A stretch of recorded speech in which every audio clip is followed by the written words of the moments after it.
Hey, it's Blake from the Gig Harbor Fly Shop, and today we're going over the top 3 Hobie kayaks for fly fishing.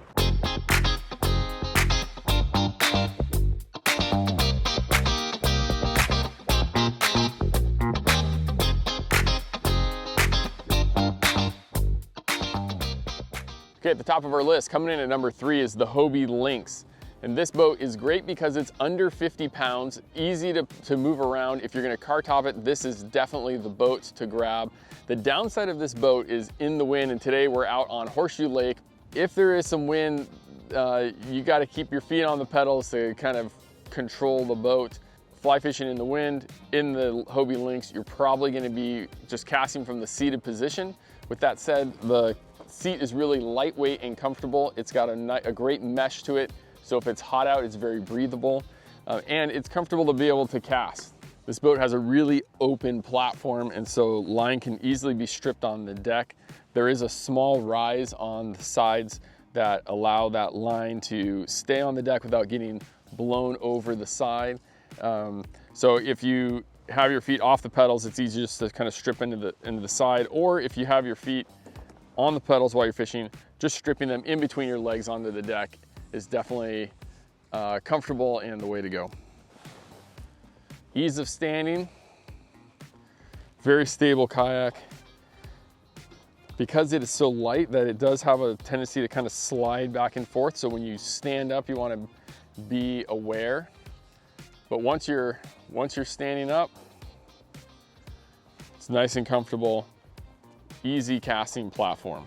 Now, there isn't any sort of internal storage in this boat. There's no hatches or anything like that. And so having like a waterproof backpack for the front or the back, or some sort of place to be able to put your tackle, maybe like one of those fish pond cut bank gear bags, those are really great to be able to bring all the things along that you need.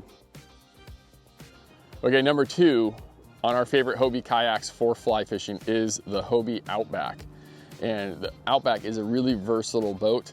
It comes really decked and rigged for more conventional tackle fishing, but for fly anglers, don't let that scare you, because this thing really does shine out on the water. It's stable enough to stand up in, comfortable enough to cast from the seated position. There's good line management in it as well as tackle storage. I really like this boat. Stability-wise, these newer Outbacks, the hull is more similar to the ProAngler style. And so hopping up in this thing, one of the things you can do is just grab a hold of the pedals to stand up if you can't just stand up on your own. And you know, once your feet are set, you really don't want to lift your feet up too much. The ProAngler allows for a little bit more scuffling around because of the 38-inch width. But you know, this one still super stable. Sometimes what I'll do is I'll shift in reverse and I'll just reach down and grab the pedals to back off of a spot, especially fishing Puget Sound, like fishing the beaches. So maybe I'm casting for sea run cutthroat trout or pinks. You don't want to drift up on those fish. And so being able to back up, be able to make your cast and keep that fishable distance is really handy. So just reaching down, giving it a couple pedal strokes, gets you moving, puts you in the zone. Okay, rod storage in the boat. It doesn't appear to have a lot of rod storage. One little trick you can do is you can take your reel, put it down in this little side part here. There's even these little bungees that are designed for holding tackle boxes in, but you can put one of those over your rod. Now your rod's not gonna go anywhere. Great thing about the Outback, and one of the things I missed on the Lynx when we were out on the water earlier, is I love that there's rudders on both sides of the boat. So it doesn't matter which side I'm turning on. I have that versatility. I don't have to put my rod down or turn around or anything like that. And it just makes a huge difference. Okay, another quick tip. When you're out in these different Hobie kayaks and you're fishing, sometimes your legs get a little tired being on the footrests. One thing you can do is just turn your heels in, and you can just rest your heels on the bar right here. So you just turn your heels in, give your feet a little bit of a rest. And when you're out on the water for 8 hours, that can be really helpful. Okay, I know that this is a review on the top 3 best kayaks for fly fishing, but I want to give some also helpful tips in here as well. What do you do when you get into shallow water? Many times people will grab their spare paddle that they have, but here's a trick that you can do. When those fins are hitting the ground and you can't have that full sweep, what you can do is push forward, and your feet are apart, and then your fins are underneath the boat. If you just barely twitch your foot, there's usually just enough force to keep the kayak moving in really shallow water. So I'm on the ground right here. So I push forward. I don't want to try to pedal because I can damage the drive.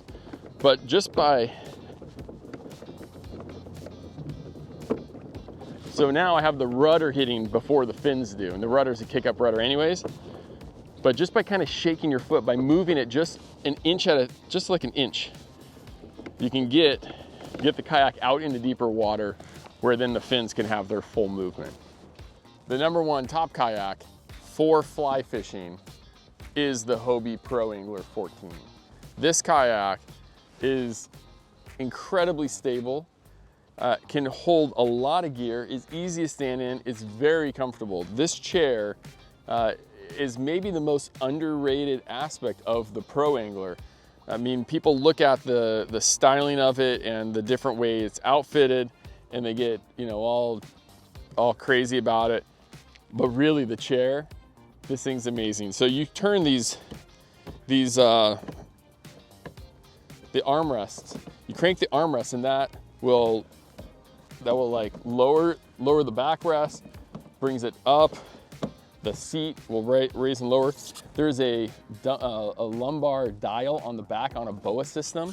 So you can really dial this thing in for pretty extreme comfort. For rod storage, you have 6 internal rod tubes to be able to protect your rod tips from breakage. So you can put the rod tubes in here. A 9-foot rod will fit to about this length. This is one of the reasons that we don't really like the ProAngler 12. With that shorter length, it's hard to get the rods in the tubes. They don't really fit well. It's not as stable as a boat. You lose 100 pounds of capacity. The storage is just nowhere near what the 14 is. So why do people get the 12? The 12 is really for people that they have a limited option for moving it around. They have a really short bed truck that they want to be able to move it with, or maybe their garage, they don't have 14 feet, and so that 12 is the only thing that's gonna fit. ProAngler is definitely #1. #2 is the Outback. I wouldn't say ProAngler 12. I would rather have the Outback than a ProAngler 12. With what you maybe losing a little bit of stability, you gain in speed with the Outback. The 14 is faster than the 12 because of the length of the hull. And this thing is just really decked out. It's got steering capabilities on both sides. There is the option to have a riser with this. When you buy these boats, there's a riser and the handle. I prefer to not use the riser. I like the handle down low. With that handle up higher with the riser, it easily catches fly line, and so this keeps things a little bit more controlled.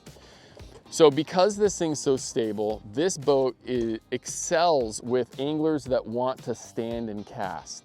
So if you don't like the idea of sitting down while you're fishing, I mean, this is definitely the boat. So it comes in the 360 and the 180. Currently right here, I have the 360, which gives you side thrusters. Pretty cool ability to kind of move off of a spot that you're fishing. I think really the advantage of the 360 is in the lake fishing situation, especially around structure for like bass, for example. In the saltwater environment, I don't find the 360 to be as advantageous, and the 180 is fine for just fishing around like Puget Sound. When you are standing in this boat and you strip your line down, the line gets caught on the pedals often. It gets frustrating, honestly. So my friends Brian and Tammy, I was telling them an idea I had, and like dreaming of a product that would remedy the situation. Well, they're pretty incredible because Tammy just made it. So here we have a round hoop with some netting, and when you're in a spot to fish, you can just throw this over your pedals, and then when you're standing up and that line is draping down around the netting here, you're not going to hang up on those pedals, and it just comes right off. So look at this. I'm going to strip off. Let's put a lot of line out here. Okay, so we've got maybe 60, 70 feet of line. Strip all this line off. I'm gonna go ahead and make a cast. Look at that. Now, if I need to make micro adjustments with the kayak, because the netting's loose, I can just put my feet over the pedals and I can still pedal with the netting in place. And so that really gives me a lot of opportunity to adjust my boat into the right position to be able to make the cast.